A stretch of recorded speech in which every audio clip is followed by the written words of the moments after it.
Hello, I'm Rio.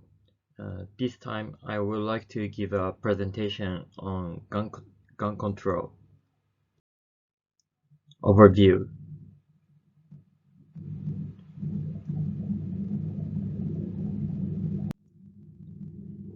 First, I explain why I choose this topic. I used to be at the JMSDF school in Yokosuka for 3 years. At the time, it was natural for me to carry and maintain guns almost every day in school. But if you think about it now, it's strange in Japan. In Tokyo recently, there was news of a sad incident involving a boy using a gun. So I choose this topic because I had the opportunity to think about gun control. Gun controls refers to laws and policies that restrict or prohibit the possession and carrying, use, and sale of guns and impose conditions. The military and police also have rules and regulations regarding the handling of guns, but in general, they often refer to civilian guns. Recently, a sad incident about guns occurred in Hachioji City in Japan.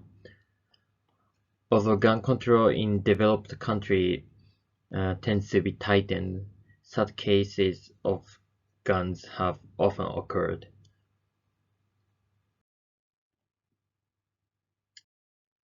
So, is it allowed to have a gun in any English-speaking country? Of course not.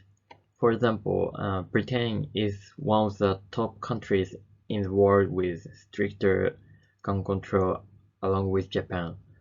On the other hand, some countries such as Switzerland have a low gun crime rate relative to the gun ownership rate. Uh, the following is a brief overview and characteristics of the laws of each country.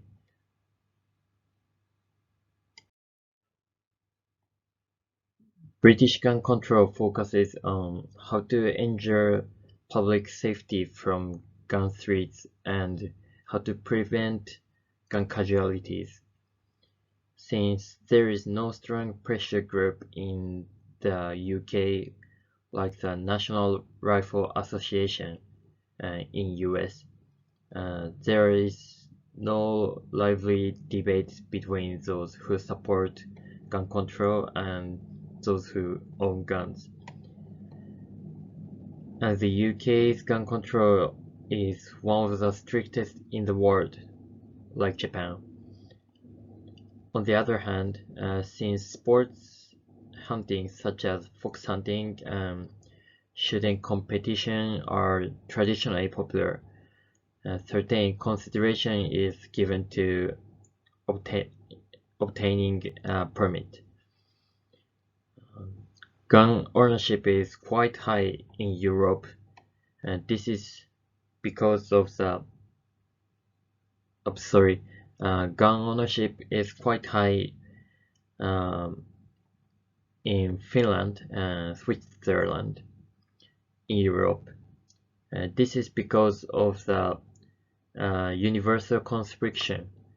Um, this is because all people are one of the soldiers and guns are provided as reserves. The beginning of the regulation of weapons in Japan lies in what we learn in history. The sword hunting conducted by Toyotomi Hideyoshi was the beginning of the weapon regulation. This is different from the modern concept modern concept because swords and spears were collected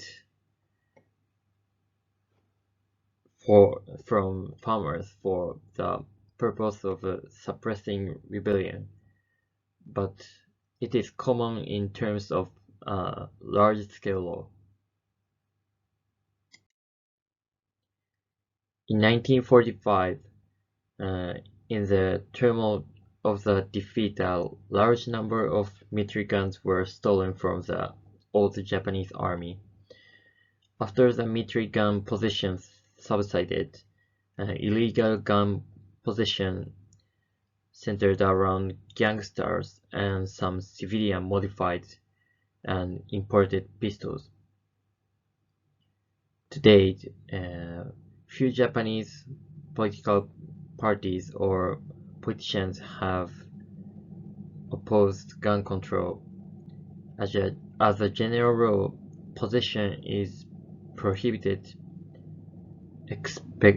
except when possessing it for the purpose of duty in accordance with the law.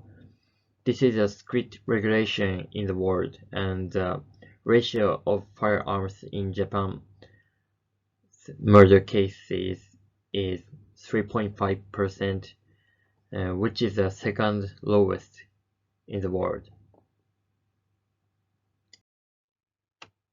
At the moment, no country in the developed world is moving toward losing gun control.